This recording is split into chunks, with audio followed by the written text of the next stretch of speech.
Hello, welcome to I Am Comics Podcast, episode 3. I am Josh Casper, and this is JJ Kirby. What up, people? How you doing, JJ? I'm trying to get together. I'm doing too much right now. I'm trying to draw some pictures while we on this thing. That's what, We multitask here. We are on our phone, we talk, we draw. Something like that. I wanted to talk a little bit about today was the Logan trailer and how, since we only saw a little bit of it, we don't really know what to expect. But what do you think? What do you expect from what you saw to the comic of Old Man Logan? Well, I'll say this. When I saw the trailer, I wasn't feeling it as much. I felt cheated. I want to see Wolverine. I want to see Hugh Jackman in the costume. I want to see him in the Wolverine costume, the orange and blue or the brown and tan, popping claws doing his thing. They didn't give us that. They gave us Old Man Logan. So now you get this slim version of Hugh Jackman up on the screen, and he's old and he can't pop the claws like he used to. And, there's going to be a clone, or they're cloning people, and I'm sure that's when he comes across X-23, and, she becomes the new X-Men, or the new Wolverine, maybe? I don't know. Probably. Well, yeah, that's too far. In the comics now, she is Wolverine, which I'm fine with. In the comics, fine, it made sense. But in the movies, if you're talking movies instead of comics, yeah, but it's all the same lore, then it's definitely a situation where I'm like, I missed the cartoon, I missed the costume, and they didn't give it to us. So, seeing the trailer, I'm like, I'm gonna go check this out. I'm like, usually I'll be hyped. I'm not that hyped. They have to show me something else with it. And as for the comic book, it was dope and different. Like, Old Man Logan was dope. It was a different take where, this story made sense. They had a situation, they played it out, and took you on a ride and you rode along with it. And it took you on twists and turns. It was like, let's drive through the desert, Mad Max style, with villains running everything. And there's Old Man Logan, and he's Wolverine. He's, not Mastermind, but what's the Spider-Man villain? Mysterio tricked Logan into thinking that all the villains came out to fucking get him. But actually, as he was killing them all, he didn't know he was actually slicing up all the X-Men. He killed all the X-Men. I was like, what the fuck? And then, from that day on, he was like, I'm not popping my claws ever again. Tried to settle down, have a wife with some kids, and Now when Banner comes around, he had to pay rent to the Banners. Now they were such inbred, gamma irradiated hillbillies. Yeah, they were hillbillies. Yeah. Bruce Banner lived in the cave. Yeah, right. And so it's like they were such inbred fucks that Wolverine was like, you know what? I'll just pay the rent to y'all and be good. I think they came around and was like, yeah, we want you to pay more. It's like, I ain't got it. So it's like he had to go on a mission to get the extra duchy. That's when it takes you across the desert, seeing all the villains. But it's him with Hawkeye. Hawkeye, right? Like blind Hawkeye. I think he's blind. Was it blind or one-armed? Is he one-armed and blind? I don't know. No, I think he was just... Oh, fuck. I think he was blind. Wolverine, the whole reason he didn't pop his claws was because he killed all the X-Men. Right. But I thought he also killed... it wasn't Spider-Man, right? Or Captain America? He didn't kill any of the Avengers? Or was it just the X-Men? Just the X-Men. Okay. Yeah, he killed the X-Men. What it was Red Skull got the idea to organize the other villains into fighting unpredicted heroes. Yeah. That's why Mysterio versus Wolverine would work. Yeah. Because Wolverine ain't never faced him before, and Mysterio's mental. True. It's kind of like Mastermind could have did it, but it's like Mastermind was caught up on some other shit fighting, trying to get the Phoenix. But it was a situation where it's like it was a dope story, and when he gets back from his mission with Hawkeye, and I think he finds out that Hawkeye was a double agent or betraying him or something like that. Something happened where they twist the story and everything. Wolverine gets there and it's like the whole mission's a bust anyway, and he has to return home with no money. But isn't because I remember reading it was for free. They had it out for free. I think it was the big issue of Old Man Logan with the cover on it. It shows him killing Hulks. Mm-hmm. And I think it was the end of that mission where he comes back home and I think his wife and kid are dead. All of them are dead. The Hulks killed them all. They killed them all and then he goes kills them all. Yeah, and he killed all the Hulks and then he saves the last Hulk. Bruce Banner. Yeah. No, he kills Bruce Banner by letting him eat him, right? And then doesn't he comes out of him exactly, and then he takes the Hulk baby, which he was going to kill, and he goes on the road. Yeah, and exactly. disappears. And they become like what's that Japanese movie with the young man and his kid, bear and cub? Uh, Pretty much every apocalyptic movie, that's what they become, They all come from there. Trust me, that shit is dope. Yeah, and is that the trade off we're getting? Because we're not getting the Hulk, the baby Hulk, so we're No, getting we're not. Laura. What we're getting because is it the would thing. just be so wacky. What we're getting, well, not wacky, but it'd be so hard to put all that crap, all that story into the I movies know. That's right what now. that. But what it is they own Logan and they own Wolverine and they own anything that's related to it. So any type of story that comes out of Wolverine lore, they get to do what they want with it. And by they, we mean Fox Studios. Fox because Marvel Studios. doesn't own The rights to the do X-Men, anything with Spider-Man, anything to do anything with the Fantastic X-Men Four, right? in the screen, yeah. in the movies. So like they get to do whatever they want with them. So they're like, all right, we want the idea of Wolverine getting older because we have Hugh Jackman coming to the end of his contract. Yeah, that was this final movie supposedly. Right. But let me say this though: was that going to be the story, or was it like some dude on Twitter just put, "Hey, the next story, would it be cool if it was Old Man Logan?" Because that has happened a couple of times with movies where little ideas on Twitter I don't or know. things like that become. I'm just for me, from working in the industry, like I don't know, or just reading comic books, I can just see and be like, you know what, I can tell. It's leading to It's Old this Man Logan because or it's more than just what they're going to do with the story. There's Yeah. contracts and agreements and rights behind the movie. Yeah. That they have to fulfill or get fulfilled or have get discussed before they can do anything, or that they're only allowed to mess with. Yeah. So it's just like, oh, they only got 4 years to make a movie, and they wait till like the last year, and then we're gonna put something out. You know why that movie sucks. You know what I mean? Yeah. If they were like, we're going to try to work with the studio or work with Marvel or like, write the script and have it really worked out and get some professionals to try to really make a go of it because we love the characters and the lore, then you would understand that. But they don't give us that. It's like Apocalypse X-Men, the X-Men Apocalypse, the movie. Yeah. I was excited to see it, to be like, all right, what they going to do with it? And then I get there and I see it and I'm like, man, I know where this is going. They have a movie in their heads to tell the origin and epic tale of Apocalypse and still introduce Jean Grey's Phoenix. And I'm sitting there like, why are they introducing this shit so fucking early? And I had to curse on that one, I'm sorry. But it's so real though, you know what I mean? How they introducing this stuff so early when what they, in my opinion, it's a franchise. They know they got money to like, and people want to see the X-Men. So the fact to be able to make these movies, you're going to get at least 3 movies to do something to fuck it up. Yeah. Or you'd be like, no, we don't know. I'm like, well, we'll set it up for the next motherfucker. You know what I mean? Set it up for the next person. It's not always like that. You go into the movie, you're expecting it. You always expect it to do good, but sometimes it doesn't. True. Or, well, I don't know. Sometimes when they make these movies, I'm like, were you expecting this shit to be good? Now I think we're expecting those comic book movies to be good because of how they're coming out in the caliber and the Marvel has shown you exactly what it takes to make a good movie. They have been enjoyable comic book movies before. Well, for them it was a roller coaster ride. Like not all the beginning Marvel movies were great. All those beginning ones weren't Marvel. You got to realize they sold the franchise a long time ago or the rights to certain characters because they were broke. Yeah. They didn't have Warner Brothers to back them like DC did. Well, I'm talking about like Iron Man 1. I enjoyed it. Iron Man 1 was their first one. Iron Man 2 was like whatever. I think it was Iron Man. Yeah, Iron Man 1 because like when they did the Ang Lee, the Hulk one, the Ang Lee Hulk. That was. That used the comic page thing that Marvel now uses. But Marvel Studios was attached to it. It was like, I forget what studio. Who put that out? I don't even know. I think it was Marvel Studios. And Fox, maybe? Maybe Fox. I don't know. Because whatever it is, the sales didn't do so well where they're like, we give this back to Marvel. The Edward Norton version of the Hulk was a Marvel one as well. That was Marvel. That was Marvel's one of the early movies too, though. I believe that was after the first Thor.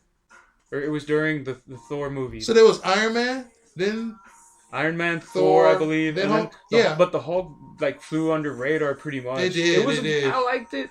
It was a pretty good movie. Edward Norton, he's a great actor. Liv Tyler. I put like this. I liked it a lot. I didn't like the design of the Hulk as much as I liked the original of the first movie. The Ang Lee Hulk. I liked it. It was more rounded. It was more like bodybuilder. It was more like like I'm a fucking like mound of muscle. Yeah. While the new Hulk, I could see the computerized system in. Like I couldn't.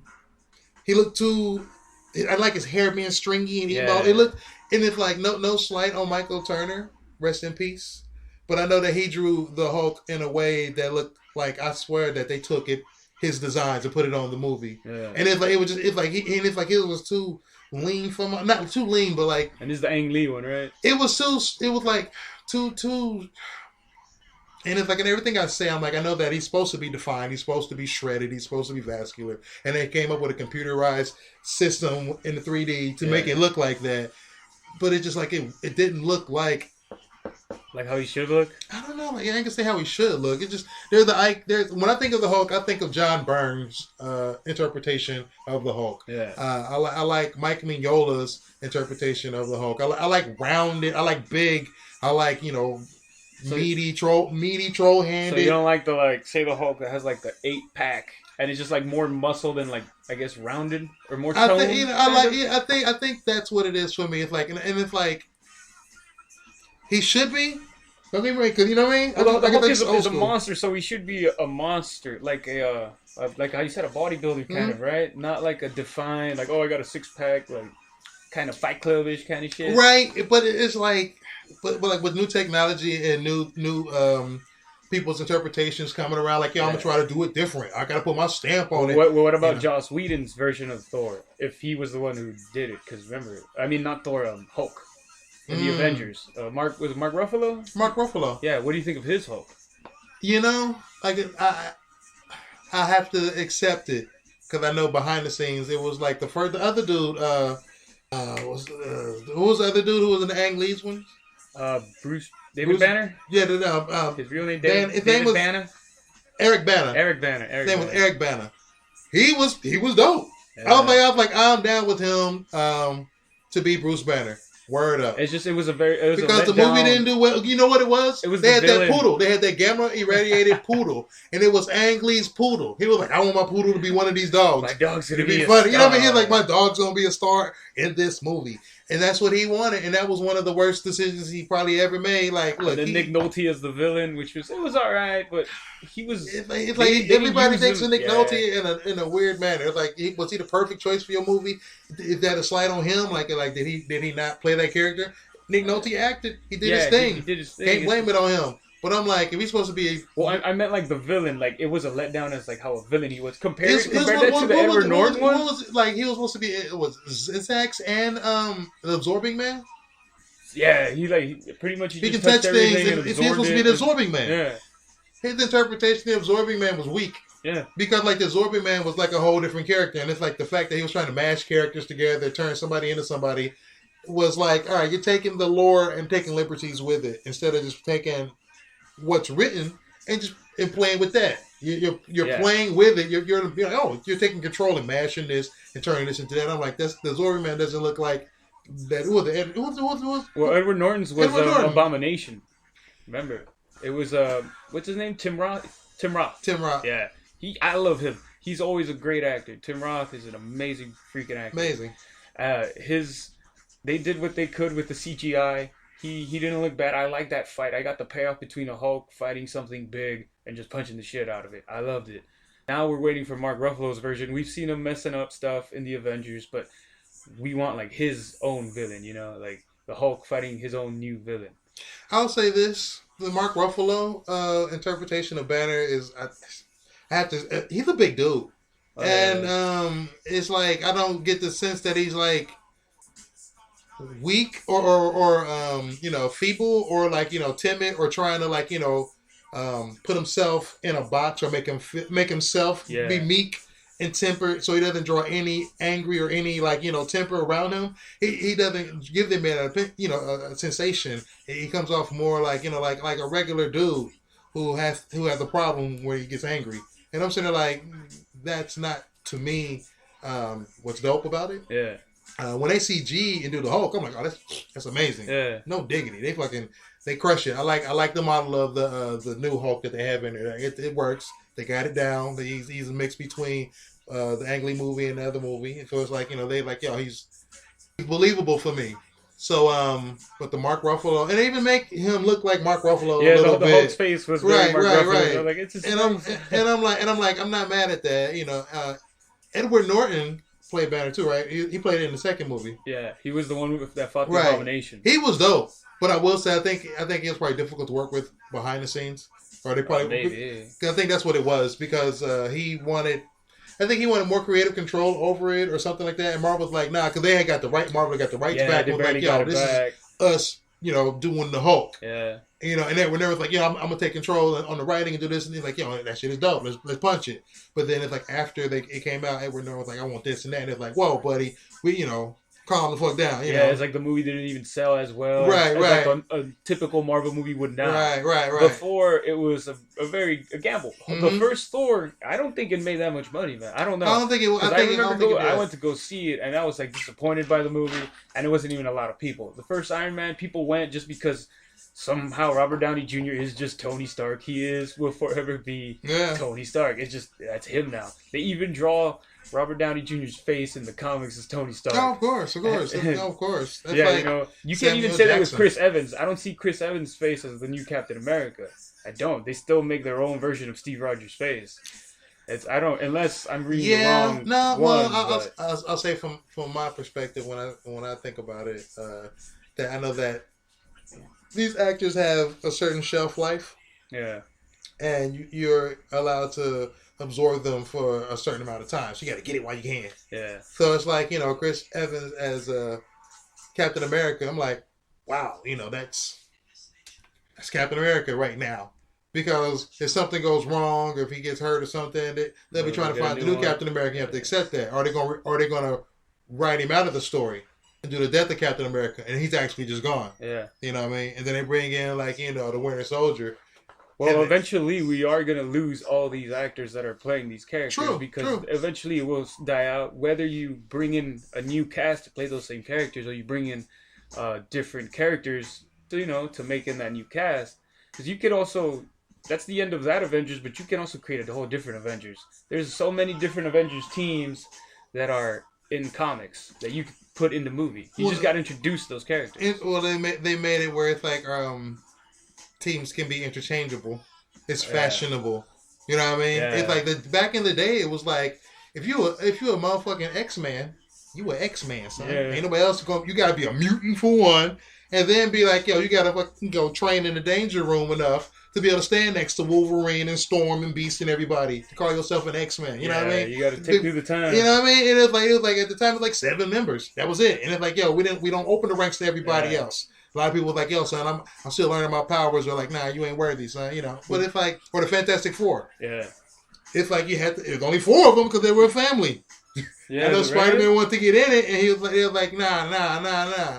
But then over time, it's like, all right, unofficial, official. He proves his worth. Right, yeah. You know, I mean, you down. Well, did you read? I read something this week that apparently Marvel is bringing back the gold and blue X-Men teams next year.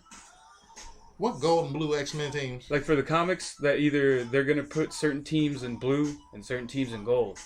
So like Wolverine will be like, say, Team Gold, and say Storm's Team Blue, and I guess they're gonna pit them against each other, or they're gonna do something like that. Where did you read this at? Because I'm sitting there like, aren't they doing the Inhumans versus the X-Men right now to kill off the X-Men so they can pump up the Inhumans because they can't do jack with the X-Men because of their contract with Fox? I think it might be the X-Men 92 because they brought back the classic cartoon and turned it into a comic book again. Yeah, I don't understand why they did that anyway. I was reading that this week, and I was just like, okay, I didn't get it, but yeah, it's the same as you said. If you're trying to not make new mutants or anything, why are you trying to pump up? Why are you trying to pump this up? Are you sales maybe? Well, I know that the idea is to keep as much of your licensing and copyrights and trademarks and stuff. And the way to do that is to make sure you got something of whatever you copywritten in publication. Yeah. That's why you have a lot of teams named the New Defenders and they're a new team or something. And then it's like all of a sudden it's like, you don't see them for a while. Then they showed up with a new team because they're trying to keep that name. They have a certain amount of years to do something with that name so they can keep the rights. Well, that's the same with the Fantastic Four, right? Like the comics, they're basically not in comics anymore, right? Oh, they killed that because the Fox? Fox owns it, yeah. So and then like Fox and Sony Fox and Marvel have beef because back in the days when Marvel was like, yo, son, they sold the rights to the X-Men to do something in the movies and stuff, but they didn't do anything with them forever. So Marvel like, we're gonna put out the TV show called Mutant X. Yeah. So then Mutant X was getting good and everything. Fox was like, yo, what the deal, y'all? You know, how y'all gonna like? We got the rights to put that stuff on the screen. And Marvel was like, not for television. Yeah. And Fox was like, word, screw y'all. We gonna screw Marvel. You know what I mean? We're gonna make the move. We're gonna make the move now. You know, now we're gonna do what we want with it and everything. So then, like, you know, Mutant X went the way of the dodo, or whatever reason, because it was getting good, and then all of a sudden it just, man, it stopped or whatever. They took it off the air. Maybe. Legal problems and stuff like that. Because Marvel was like, you know what, we ain't making the money, whatever. Yeah. But Fox was like, or the Fox or Warner Brothers. Well, Fox owns Marvel. No. I mean, not Marvel. X-Men. Fox and owns Sony. X-Men? Sony also owns Spider-Man. Are you sure they don't own X-Men? Oh, they all. Basic thing is Marvel. I mean, Sony and Fox own those 4 main characters. Paramount? No, Paramount doesn't own it. No. Right. That's just Fox and Sony. Fox and Sony. They own. Marvel had beef with Fox. Spider-Man, X-Men. Because they don't have beef with Sony. Because like I said, Marvel's doing things. Marvel's able. Sony recognized now that like, yo, Marvel knows what they're doing, and we keep effing up on Spider-Man. Well, that's how we're getting the new Spider-Man, the Homecoming. Which is going to be partnered up with Marvel. Right. And now everybody's like, we're on board. Yeah. And it's like, because they put him in the Avengers one, the Civil War, knocked it out the park. I liked him. A lot of people didn't like him, but I didn't have a problem. What did they like? What was wrong? I don't know. Some people just didn't like the young Spider-Man. The way he was, the cockiness. I guess people... Haters. They're not used to the banter that he gives you in the comic, like into the movie. Like, Topher Grace gave you a good amount of banter, but not like Spider-Man banter, really. Right. And then Andrew Garfield, kind of the same, but, you know, and they're hoping the new kid can, like... What it was for mine, like, when Topher went emo in the third one, he dropped the ball. Yeah. He was like, what is this shit? You're like, it just made him corny. When you decided to put Eric Foreman as Venom is when you just dropped the ball. Yeah. Like, I don't know why they get, like, you know, like some bodybuilding rep, you know, some musclehead or somebody big, somebody who's from the book. The guy who played Sandman should have played Venom. That'd have been better. Sandman to Topher Grace. That'd have been better. You know what I mean? And that's no slight on Topher Grace because he's dope as an actor. He does his thing and shit, you know. It's just sometimes movie stars aren't casted right for the roles. It's all about the casting. Yeah, and it's, you know, all about the casting. It's about the name of the person so people can watch the movie. But that's the thing about it also. People think like, because it's a name or a face, people want to, you know, like that's why we see that person, which is true. But then again, it's like when Ryan Reynolds was like, look, I'm going to watch The Mask and be Deadpool. Yeah.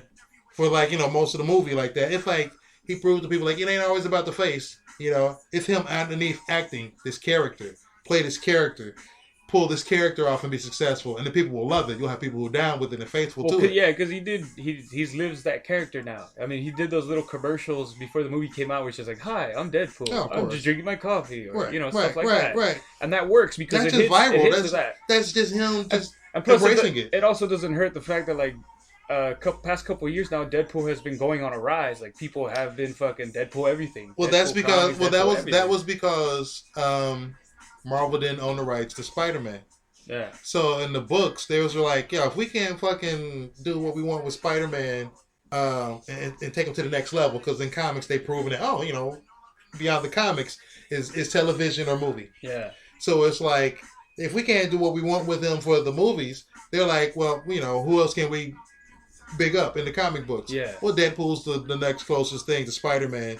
In the Marvel Universe. Much. So they started, there was a big old push in Marvel Comics to big up Deadpool. Yeah. And so it's like, and that was like, they were like, yeah, we can't do what we want with Spider-Man, we're going to big up Deadpool. And so that's what it was. And so now it's like all of a sudden everybody's like Deadpool crazy. And it's like, well, that's been in the works for a long time. Well, yeah, you could see it in the comics where, because he pops up with everybody. And Deadpool teams up with pretty much the whole Marvel universe. Because they couldn't do what they like Wolverine's. And it's always a wacky story. They used to do stuff because he's fun. Yeah.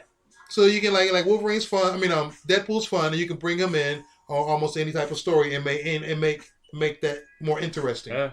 So they couldn't do it with Wolverine. Like Wolverine lost steam because once they told his origin, people didn't give a care anymore. Like, you know, Wolverine's still cool, but you know, James Hewlett or Howlett, we don't care. Howlett. You know what I mean? We don't care. You know. So then it's like, they're like I said, Spider-Man is their like bread and butter. Like he's their icon. There's Superman. There's Spider-Man. Yeah. You know what I mean? There's Batman. It's like there's Wonder Woman. There's certain icons And it's just like Spider-Man is one. But they're like, we can't take him and put him in the movies. What else can we do with him? We can't do nothing with him right now. So we'll just keep him around because he's us. Yeah. He's everyday Joe. But Deadpool is ours. Yeah. We have Deadpool and can't nobody else touch that. So we can do whatever we want with him. So let's start bigging him up.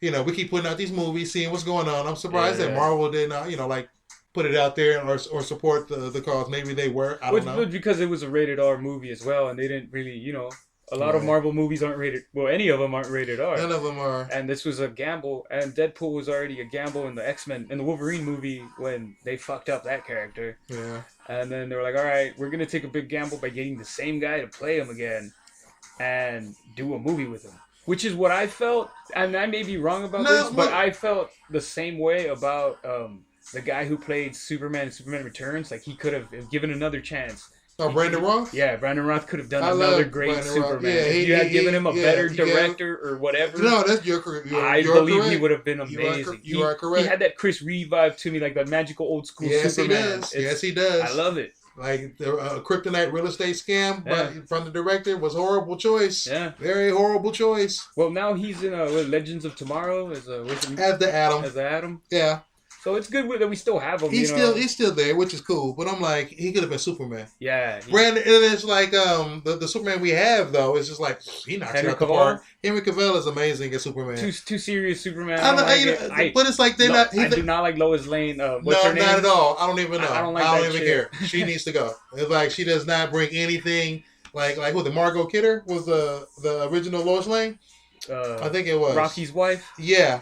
She brought gravity to her role. Yeah. Like I said, from the first scene when she falls out the helicopter and then Superman catches her. Yeah. And she's like, he's like, don't worry, I got you. He's like, you got me? Who's got you? Right. He's like, and she's like, what the fuck? That right there, her deliverance of that is like, it was spastic. It was cool. It was like real. It was believable. Yeah. It was that she's like, I'm a quirky woman. I'm a real woman. It's like, you took my breath away type. Yeah. It was delivered with that line, like, all of that.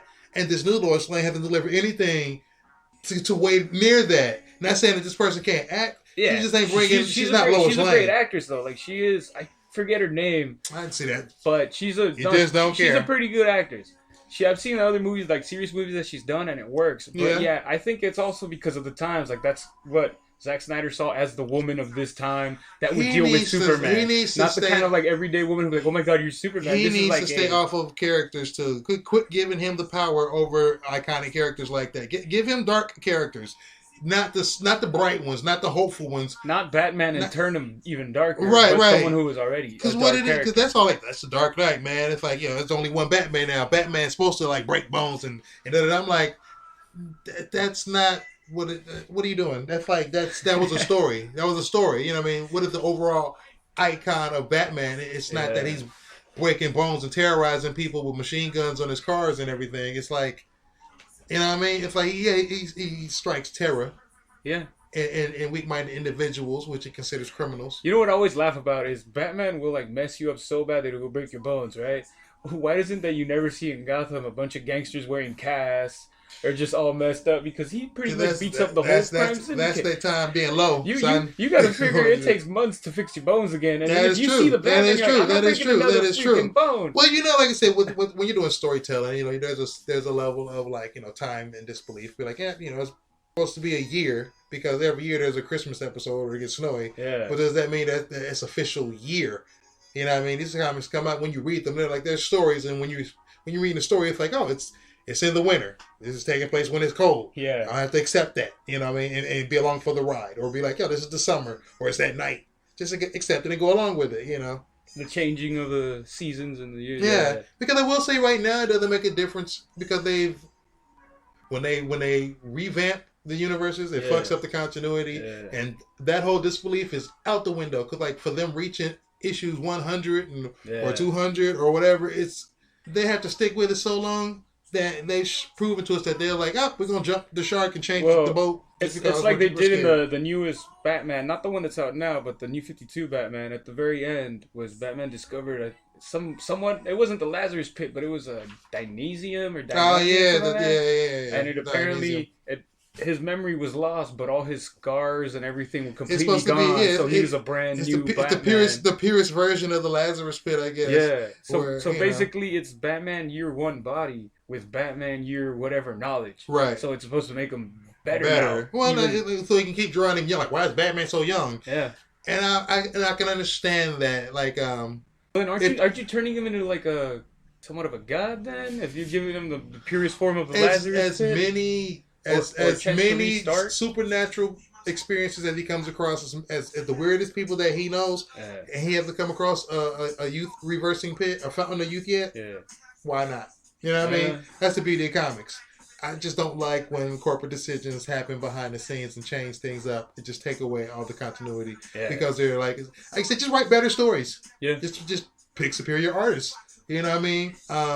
Just be true to your audience or whatever. Give them don't give them what you think that they want. Yeah. Give them what you know they need. You know what I mean? And then just be true to the story Yeah, that be true to it. you were gonna write, that you were gonna intend on doing. Right. Don't get crazy with it. Right. Don't fucking. I've seen that happen a lot, where like it starts off pure and then it goes crazy. It goes right off the handle. Because you get different writers or editors or artists. Yeah. It's just the nature of the beast. When you get a situation where you can actually like keep your writer and your artist together for issues, Yeah. that's rare. That's commitment. That's lightning in a bottle, pretty much. And you well, can no, just- it's like it's a sign of the times. So right Yeah. now, like companies aren't paying the rates unless you're working at a Marvel or DC. So then it's like when you're doing your own independent situation, unless you like you got your second job Yeah. to pay your bills, and then you work on your own book and you put it out. Who's doing that really at a level where you can be like, ooh, Marvel's like, yo, I'm checking for you. Image is Yeah, like, why don't looking you at come your over book. here? Yeah. You know what I mean? People are checking for you in Hollywood to be like, yo, we like your story. Let's print it as a movie or something to get it out there. That's the level of where you're trying to take some stuff. And Yeah. it's like, you can't blame Marvel or DC for putting the stuff out there. I blame them for letting so many heads of the Hydra dictate who they biting or dictate, where their direction is. Yeah. What they think is going to be like. What they or think it's going to be like. Because somebody yeah. be like, Fluffy doesn't like, pink, Yeah. or she doesn't understand why their underwear on the outside of Superman's costume. Why they're there. I remember reading a couple articles, and then at Comic-Con this year, they mentioned something about a Wonder Woman, and I guess DC would fire certain artists for drawing Wonder Woman too sexy or drawing her not the way they want to draw her now, because they want to draw her like as a powerful woman who doesn't have to dress sexy to change the Everybody's world. just scared of being sexist and offending people right now. Yeah. I can understand that there are certain artists who drew superheroes back in the early 2000s and whatnot and before, extra sexy, Yeah. extra curvaceous, and just superhero anatomy in quotations. Blink, blink. That's just And not what it even was. the women in the comics, like even guy characters were drawn that way. Like there's plenty of Cyclops images where he's without a shirt and he's just ripped. Well, Wolverine, like, a bunch of all I'll put it that like is this. just him. Well, to be a superhero, there's a certain level of activity that you're supposed to exhibit to get a physique like Yeah. that. So Cyclops having a ripped physique, no doubt. Yeah. Okay, him taking his shirt off, he should have a ripped physique. Spider-Man should have a ripped physique. Well, the Captain America, X-Men all of women them. should. Well, I will say this: when it comes to how certain artists drew females Yeah. and how they drew them extra curvaceous, I'm not meaning thick in the hips and really thick in the Yeah. thighs and thick in the. They drew them like tight waist, Oh, big, no, yeah, big big boobs D, and- big yeah. D-shaped cut boobs and everything, extra hips. So it was like over sexualized, unrealistic expectations Yeah. of a female, represented in a comic book, and people are like, "Yo, son, that's not real women." Yeah. And that's because certain artists were like, I draw what I like. I draw what people want. Yeah. I like big butts and I can't If deny. this is gonna you know what I sell, mean? it's This is gonna what's gonna sell, For years, I tried to give them medicine. Like, I'm not going to draw women like that. Yeah. I'm going to resist and try not to do what everybody else is doing. But then I realized, I'm like, what the fuck am I tripping over? I'm like, everybody wants, they like this, they want it, just give it to them your way. Yeah. You don't have to do what the next dude did, but you can do it your way. So it's the same almost as like the whole underwear off and on the outside with superheroes. Well, see, like I love the fact that DC back in the day had superheroes with underwear on the outside, and they had it for modern days, and it was just a part of the legacy. It was Yeah. just part of the history. It made it chic. It was especially at a point when it got to the point where people were like, "Oh, it's underground fetish. It's real time. It's like the like reality. People used to go to parties and dress as a superhero, and that'd be Yeah. part of the costume. That'd be part of the thing. Yeah. And it was cool. It was funny. It was fun. It was all It was like it was a sense of history and legacy to it. And then people are like, well, why are they wearing underwear? Just we don't do that nowadays. Let's take them off. And so now it's become a rule, especially at DC. Like all the heroes in design are taking underwear taken off, Yeah. and it's like, okay, you can do that.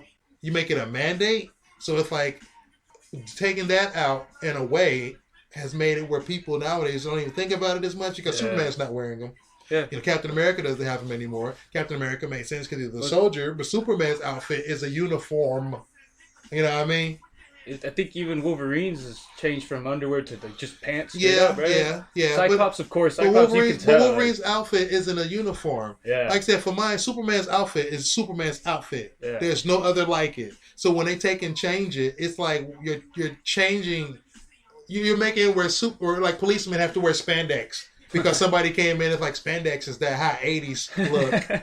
And it's just like, it's like they should be more active, and it like it just gives them more leg room. So it's just like, why are you changing that? Back in the days when like somebody's costume was changed, it was part of the story. Like I was reading the Fantastic Four with John Byrne when the Fantastic Four went to the negative zone, and spent like a month there, and trying to get back, something went wrong with the portal. But when they came back, it reversed the colors on their outfit. So before it was blue and black. Yeah. When in the original outfit colors, and then it switched from like white collars and white gloves to like bluish leathery black, instead of blue. So it's just like, oh, and I never knew how it changed or why it changed. I just knew that like John Byrne changed it, and I loved the design. That was my favorite, Fantastic Four design. Simple, to the point, it's just classic looking. I think that's almost the same as I believe it was Hickman when he wrote Fantastic Four. They had the white Fantastic Four suit, like the jumpsuit, all white. But it was all white. Yeah. I ain't mad at that either. I ain't mad at it because, like, by that time, they were like just changing the Fantastic Four's costume, like randomly. Every time a new writer got on it, and new artists, new costumes. And I'm sitting there like, man, that's redundant. I don't really, they just ran like you just know you're gonna get one, so it's not as special to me. Well, this is the thing: is when you come in and draw something, do you want to draw exactly what you grew up with and liked, or do you want to draw your own version of that character? Like, you come in and draw Wolverine or Superman, right? And with the underwear, do you your own version add the underwear, or do you don't just because? I was raised like, if I go to your house, I'm not gonna leave things in your house to change the appearance of your house. Yeah, you know what I mean. I'm gonna come to your house and appreciate your house. Yeah. And if it's okay for me to leave something, or you asking for something, you're like, yo, can I have that or something? I'm like, yeah, you can take this, or or if it's necessary, then yeah, take that. But I'm not gonna just come in your house and change the landscape, move the furniture around and shit, because I'm thinking like, oh, I think the couch would be better under the window. Yeah, feng shui. You know what I mean? You ain't messing with your feng shui, homie. So I'm sitting there like, you get your feng shui up. So I'm sitting there like, I wouldn't do that. Yeah. So if I'm drawing a classic character, the challenge is to go in and draw that character like it was before me, but to be able to draw it my way. Yeah. So if I'm drawing like, Superman, I'm not going to try to draw Superman like, Jim Lee. I'm not going to try to draw it like John Byrne. I'm not going to try to draw it like whoever did it before me. And I'm like, no. Yeah. But it's for me to take everything that's come before me and draw it the best way I can, underwear and all. Yeah. So if Superman has underwear on the outside and whatnot and so forth, my job is to draw that shit and make it look as artistically and aesthetically pleasing as possible. Yeah.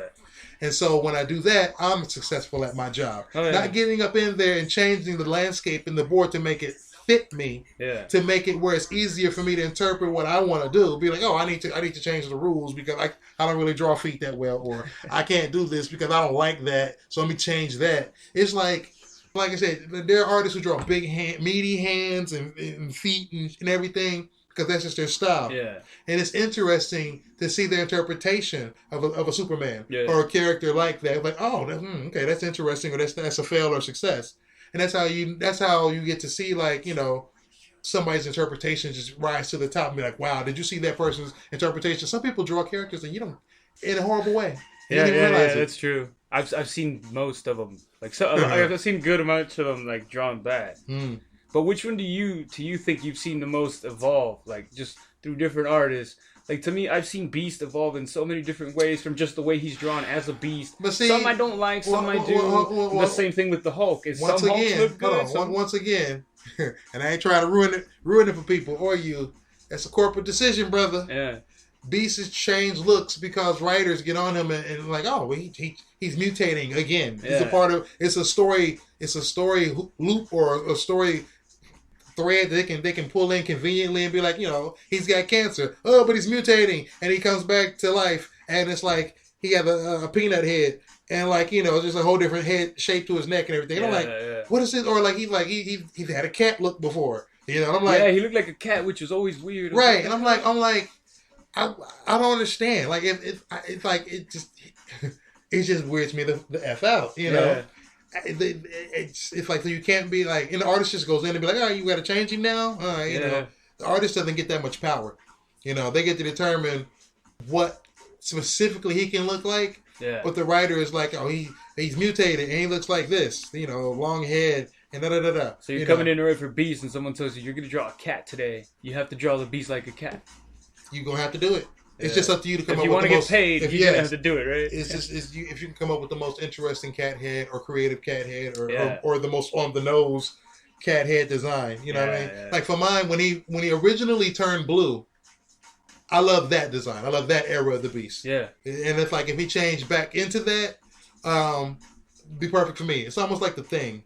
Where like they tried to mutate the Thing and make it more spiky or more lumpy. Yeah, the Thing changed a lot as well. He has, but it's okay for mine. There's still rock formations on him. They're still messing with his organics and stuff, not his bone structure. He's still the big dude, but like his outside. Yeah. Like I said, his texture has changed, and it's like they try to do the thing with the Beast, but it's like I said, they're changing his skeletal structure, and I'm like. That's just too much. That's too much. Now, if you change him back into the Beast, his original blue fur transformation, and then want to mutate him like, all right, longer fingernails, that should hurt. But but I'm like that's still much. Or like he gets a more beast-like. He loses his mind. They've done that, but it's like do it in a different way, make him more primal or something. Like I said, like just longer hair or something like this. Just don't change his skeletal structure. What is your favorite Beast? Mine, I would have to say I'm pretty sure it's the Jim Lee one, right? The one from the X-Men cartoons. That was the interpretation of like his Shakespearean Beast. I know. That's how I always thought Beast was a Shakespearean, very smart man, but he's just an animal outside. But he was when he was in the X-Men, he was a very intelligent person. Yeah. Who just happened to have big hands and big feet. Yeah. And the beastly appendages and could bounce around and be more agile and super strong. Yeah. But he was very intelligent, and so he was very trying to hide his hands and feet from people. So then he tried to be smart and mutate himself and try to kill his mutation or whatever and change it. Yeah. And it ended up mutating him and growing blue fur.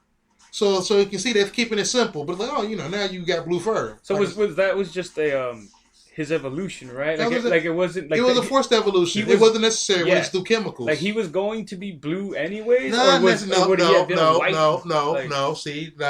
See, I don't know. There's no way of telling that. It's not saying that the chemical that he made and ingested sped up his mutation. Yeah. Or actually fucked with his mutation and turned him blue. Yeah. In my mind, from reading it and going through it and loving the character as it is, it's like I think it's a thing where you mess with your mutation in a way that the result was you got blue fur now. Yeah. So it's like oops, now what you're gonna do? Your mutation's on the outside even more. Well, to mess with the character to make him more to make him more of a dynamic character. Be like you were tripping off having big hands and feet. Some people like big hands and feet. Yeah. You know what I mean? Yeah. But now you have big hands, feet, everything, fur everywhere, fangs, claws. It's just like now what you gonna do?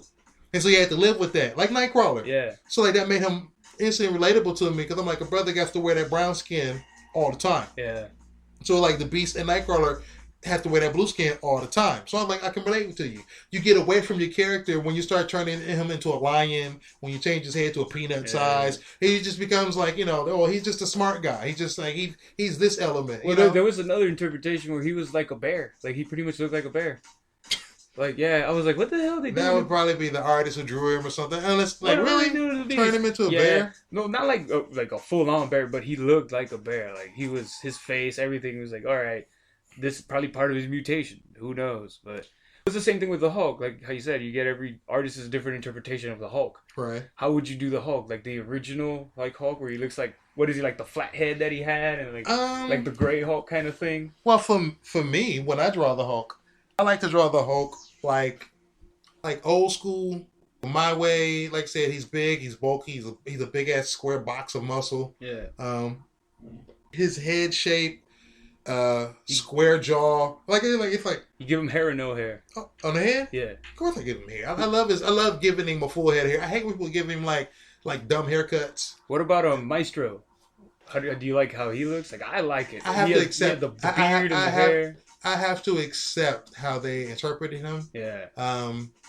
And it's like, yeah, having the beard and the hair, old Hulk, dope. You know what I mean? Just give him just give him a big old, like, you know, like, I don't know, like a home of the prairie type beard and haircut. You know what I mean? Like it just grow. He fuck trying to style it and braid it up and shit. The old Hulk to me was always like a Conan, the Arnold movies. Right. Like, remember at the very end of the Conan movies, you would see Arnold just sitting on down, his throne kicking and then the second one, he's just old like Conan. Yeah. I was always like, that's what the Hulk is going to be like. He's just a barbarian. And that's what he was, and that's what he will turn into. He became that. He definitely became that with the Maestro interpretation of him. But it's like, yeah, like I said, you just know, it's just like, yo, that story was dope. Yeah. Hulk is going to become that after everybody else goes away. Yeah. Accept it. That's his character. Bam. Blah blah blah blah. And it's just like, all right, you know, is his fashion sense is? It's like you have to accept the sensibility of that artist's interpretation of that world. Yeah. You know, the writer's interpretation of that world. What he told him, like, yo, the Hulk sits back with a big old beard, and they were like, I'm gonna draw some chick kicking it on the side, and they put some French braids in his beard, braid his hair, give him braid all his the hair meat because they like to play in his hair. Yeah. He does a big pimp daddy, you know. And it's like, you're like, all right, you know, okay, that's cool. I ain't mad at you. But you got to be along for that ride. Yeah. Now, everybody has their own interpretation of, like, what they think the Hulk should look like if he gets old and gray. Yeah. Like, when I draw him like the Maestro, either I'm going to have to do it because that's his evolution, or I'm going to be like, this is my interpretation of the Hulk getting older. And now when I do it, what I'll be like, he doesn't have beard. He doesn't have a beard because I'm like, I don't like beards. Yeah. You know. But I'm like, no, for me, I just draw what it is without any of the fancy shit. Yeah. I just give him, like, by that time, hopefully he has some pants that doesn't, you know, erode or whatever. or is he sitting around naked? Pants. We call them, you know what I mean? Are they pants. magic pants, or are they sitting around naked in a cave somewhere? You know, like, what is Hulk now? If he's like, yo, I'm old, I don't give a fuck. Yeah. He's just hanging around with his dong out, going like, I don't care anymore. You know what I mean? Like, I don't care. People don't mess with him. Like, I would like to see senile Hulk, like just a crazy Hulk, like just flipping people off outside. Get off my lawn. Like, he forgets his pants. You know, crashes his car into the mall. Wow. I don't know how to drive. Wow. That's I see where you go. Wow. I like to see my superheroes get old. Yeah, you do. Old and die. That's what I like. And senile. Yeah, senile, old and die. How fucking fun would senile Wolverine be? Not fun, because it's like he'd be scratching your car up with his claws. It just be randomly going off, just going berserk randomly, flipping the fuck out. Like, damn it, Logan, we can't hang out no more. You're just costing me too much money. Right? You crazy ass. Old Man Logan. And the last thing I wanted to talk about was also the Guardians of the Galaxy trailer came out. Yeah. And I mean, they didn't really show a lot either. It's a teaser. Yeah, it's a teaser. They're not supposed to show you nothing. That movie ain't even done, I don't think, of filming. So they're like, we got to whet your appetite. Mm-hmm. We got to get you ready for dinner. Yep. You know, you saw the other one. Yeah, we got the formula, baby. You want to see more of these cats? We got you. We even got Baby Groot in a suit. Baby Groot. We got you every time with that one. And Rocky Raccoon, you love him. The fact that we got Drax talking all like, you know, one-on-one with Star-Lord, and you're like, you know, I love that. hugs. He's like, do you need a hug? You know what I mean? You look like you need a hug. Unexpected. And he just hugs him. He's like, what? Right? Unexpected big dude, you know. Dude, Batista, for being a wrestler and all that, like, I'd never expected him to be a good, like, actor. But, I mean, he was also in James Bond, The Spectre. He was pretty good. He was just a big brute in that one. But, I mean, he's the same thing in Guardians. He's a big brute in this one as well. That's dumb on you to think that Batista can't act. No, I know it is. And that's what I'm saying is, like, I realize that he's a great fucking actor because Drax is like that humor is He just gives him awesome. depth. He gives. Gives, It's a dry, realistic humor. You have to play a character that doesn't realize the funny in what he's doing. Yeah, he's playing him like he's pure emotion. He's a character that's pure. He's a very literal man. Very, very literal. Very literal. Yeah. You know what I mean? And it's like I've read Drax in the comic books when I didn't pick that up, but I'm like that gets some depth. I can ride with that. You know. And it's like Batista's like I can find humor. I can make him memorable and funny and cool in this area. And now that they know the formula, yeah, they got it's up to them to be like, you know, like let's put him in situations where like, you know, he's very literal and trying to be sympathetic. Yep. Very literal and being very scary. Very literal and being like, you know, he's scared or this and that. You know what I mean? Yeah. So it's like, oh, that's your formula? Play it.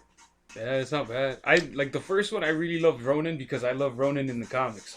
Okay. Ronan the Accuser is awesome. Like, yes, he's a bad guy, but he turns into a good guy. He ends up helping out in the Annihilation War and the Annihilation Conquest. Okay. He ends up helping out a lot. Okay. He helps out the Avengers, Guardians of the Galaxy, Right. a lot of people. Right. He becomes a badass character. So I'm hoping that he comes back because I know he didn't die. Ronan will be back. I think, well, if anything, by Infinity Gauntlet or right. Infinity Wars, whatever they're calling it, yeah, Thanos will bring him back.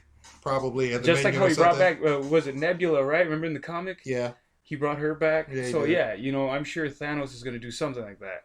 But with the Guardians, though, what do you think about the comics, though? Have you ever been a big fan of them? I've read a couple here and there, and I was a fan of, I think it was like 2 years ago, the run that they had. I think it was Jason Aaron, I think. I'm not sure. I was a fan of Guardians of the Galaxy from back in the day when they had Vance Astrovic and Charlie Seven and like the original team. Yeah. Because I was like, ooh, who are these misfits or whatever? And I was like, I'm down with this. And then they relaunched them with Jim Valentino doing the art, and they had a long run on it. And I read all of those. They were introducing characters like the daughter of Wolverine, you know, or like, you know, Captain America's shield. It was in the hands of Vance Astrovic. But then it's like, you know, but it was around that long, and the legacy of Captain America is still withheld. You know what I mean? Like I said, it was like the interpretations or future interpretations of the characters that you like in the Marvel Universe in the future stories. And I forgot who wrote it, but I know Jim Valentino, who did Shadowhawk for Image. Yeah. One of the forefathers of Image Comics did the book for the longest of times. Yeah. And when he got off of it, it didn't feel the same. You know. What do you remember? What year that was? Like the whole run? Was it like the 80s, 90s? 90s. I want to say 90s. What was I picking up? Valentine. I was reading Excalibur, Guardians of the Galaxy, X Factor by Quesada, I think. Yeah. You know, so it was down that era. So, but Guardians of the Galaxy, I was down with it, and they took it away because I guess the sales or whatever, and then they just didn't know what to do with them. So they tried to bring them back again. I want to say with the new artist, I forgot his name, Sandia or Sandoval or something, but up and coming artist. Draws like Joe Madureira. Yeah. But or scratchier right now. Is he doing it now? Right now he's doing Venom. Oh, okay. And like I said, I understand his style is dope. But yeah, like you got to find out where to put him best. Yeah. You know, where to put him at. You know, he was on that, and I was like, "This is interesting. I'm not mad at it." But what Marvel should do is ask him who would want to do. You know what I mean? Instead, I don't know if they're putting him on certain books to be like, "I want you on this book and this and that," because you know, I guess he probably wanted to do a Spider-Man book. So to be able to do Venom is probably like a dream come true to him. Yeah. You know, like, all right, I hope they give him some really cool stories and not waste his ability. Oh, yeah, that would, like, dude, if you love Spider-Man and if you can't do Spider-Man, if you can do Venom or Carnage, that's like one of the greatest ones. Or whichever villain you would prefer to do. Yeah. Which, like, if I did a Fantastic Four, I would do one about Doom. Like, I just like Doom way much more. No, Doom is dope. But you'd have to include the Fantastic Four because it's like the yin and the yang, one or the other. You know, you have to have them there. So, see, I'm such a weird individual where if I get the chance to do something for Marvel, I'm like, would I do an established character, or if I can do what I want, man, I'm like, let me get some of these old school characters and manipulate them. Yeah. You know, take this one and that one and put them together, the odd couple, and then like revamp them or something, or you don't revamp them and change them. You let them know exactly who they are, but you let them know like, yo, this is more depth to this character. Yeah, you know what I mean? More background. More background, something that's interesting, because like a lot of these characters have Marvel Universe histories. Yeah. But it's like you don't know in-depth parts of the history. Like one of the things I would have done was not the Hellfire Club, but the Hellions from the Hellfire Club. Yeah. You remember them? Yeah. They were like Emma Frost's minions, or like her wards when she ran her school, the Massachusetts. What are the girls called? I always call them the Kookaroos. Not them. Before them. Before them. What is it? Before them, her original students were when X-Men used to have the New Mutants. Well, there was an X-Men named Helion, right? They named one named Helion. Yeah. But it's like back in the day, she had they were like Warpath's brother. Caliban? No, Caliban. There was a cat's paw or cat's eye. There was a jet stream. There was roulette. There was a Tarot. She can make pictures come to life. Oh. There was like I said, Warpath was an X-Men member who died when they revamped the X-Men, but his little brother took his name and joined.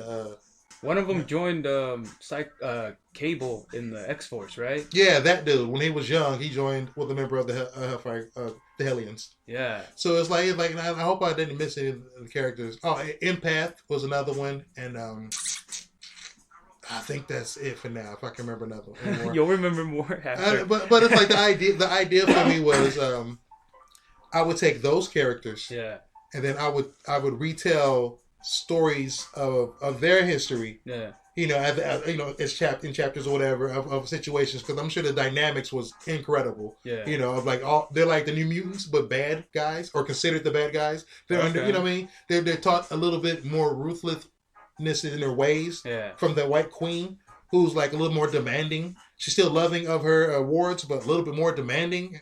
So she's like, y'all gotta do it like this, or do it like this, or you're not trying hard enough just to push them and force them and everything. That's interesting storytelling to me. So like for me, I would like a story like that of some characters where I'm like, yo, you remember these characters? Bam. But I pick more memorable characters now because time has went by. And well, you could always get those old characters, bring them back, and make them badass. Well, that's the thing about it. If you're doing a story like that, you can do the thing where you're first establishing the characters, talking about them, showing the range and dynamics of the group of what's going on. This character loves this one hates this one da da da da. And then you play all that up, and then you put them in situations and everything to really establish them. Now, if you put them in a situation where now they get traveled to the future.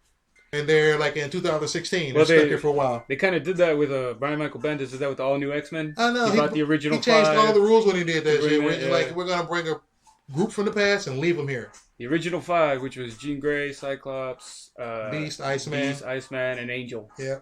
Yeah, and they're brought back into the future, and they start tripping out. Jean Grey gets her powers earlier than what she should. Right. Cyclops finds out that he's a dick. He grows up to just be a giant douche. Right. And Iceman finds out that he's going to grow up to be gay. So that's weird, though, because the Iceman, the adult Iceman is making out with Kitty Pryde and is all over the place, and then the young Iceman is apparently gay, but not the older Iceman. How they explained it was that time riff, or the rip, whatever dynamics was ripped from the X-Men coming from the past, has healed itself because time will fix itself. So they're stuck here.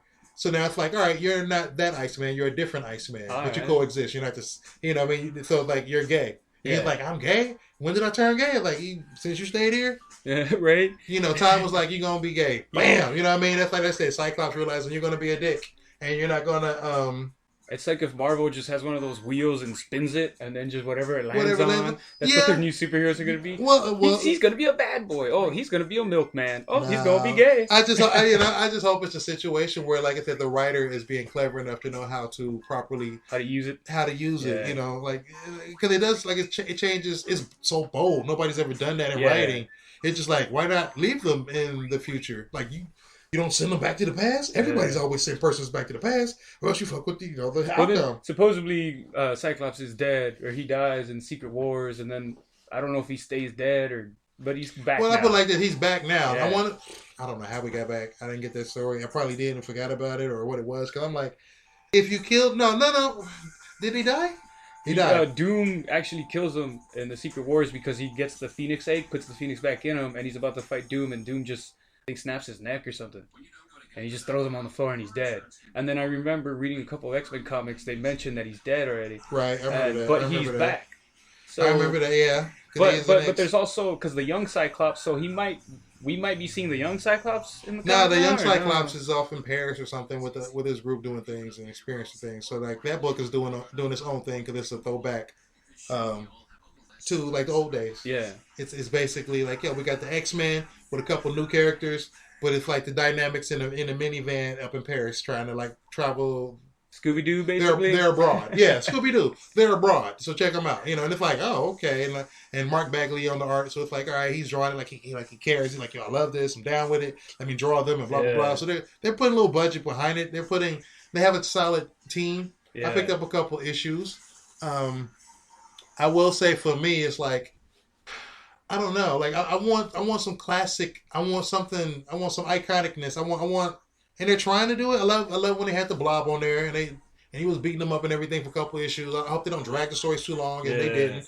And then they had it where Toad comes in and it's like he's alcoholic now or whatever, but he's mad because he's like, how'd y'all come back from? How you get a second chance? And he's trying to kill him and everything. And I'm like, interesting. I'm not mad at this. What will make me feel this more?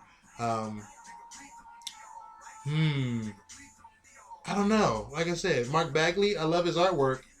And I like him on this artwork, on this book. Yeah, I've seen some of the pages. They're pretty good. They're pretty good. But it's like, is he giving me what I want when it comes to that run? That and he is. He's that guy who can and will. I think with X-Men, though, is we all want our own interpretation. Yeah, our own interpretations of X-Men. I want my own versions. You want yours. Who was your favorite? What was your favorite era of X-Men, and who was drawing it at the time? Do you know, or writing it? I know Chris Claremont was probably writing it. Yes, but who was drawing it? No, it was a little bit after Claremont. It was really freaking Uncanny X-Force. It wasn't the regular X-Men, but it was Uncanny X-Force. It was Jerome Pena, I think I'm saying it right, and Rick Render. Jerome Pena, his art is beautiful. Yeah, he is beautiful. He is beautiful amazing. I know what you're talking about too. I know that story. It is dope. He is dope. He's stellar. That would be, if I could choose a team that I would like to write for, it would be X-Force, because X-Force is that gritty. Wolverine is slashing people. Angel is killing people. Laura, it's that very bloody. You got the chops like that? Yeah, I just want to, if I had Wolverine, I would rip into everybody, just unleash the beast. Oh, really? I would.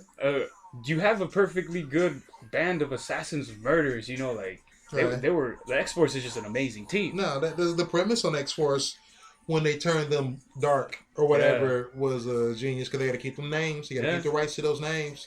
But it's also it's the concept of it, they're going to handle the Black Ops. Wolverine's leading this team, and they take out, because Cyclops got more, proactive in protecting the mutants. He's like, y'all my side team. He was more diplomatic, and he's like, I'm going to delegate all the... I'm going to take the blow, y'all go underneath, and cut them motherfuckers up. Uh-huh. You know what I mean? He gave Wolverine the sexy mission. I'll smile on camera, you go cut a head off. And they were mostly just hunting, was it Marauders? And the Purifiers? Were they in the beginning? No, it was mostly Purifiers, because the guys were just trying to kill all mutants. Right. They were mostly hunting them and trying to take down Bastion. And, before he became Bastion, all that stuff. Right. So I just love, that's my favorite group. But I'd say Claremont, man, you can't mess with him. Claremont wrote it. His X-Men were I grew up with that as well. It's after him, because Claremont would just be too of an easy thing to say. So that's why I chose Remender. But you got to give it up. But yeah, people want their amens and props too. So I'm like, he gets because enough. you assume, a brother gets it, you better give it to him. You know what I mean? You better make sure you put it in his hand. You heard it here. You heard me. Don't assume. Don't assume. You put it in the brother's hands. And on that note, we leave with some little sad news. A great artist, Steve Dillon, died. It was Saturday. He was responsible for the comic that changed my life, and I've said it on this before, which was Preacher. And he's done a bunch of other ones as well. Hitman, which was an amazing comic. Some Punisher. The man loved his Punisher. I'm sure you have something to say, JJ.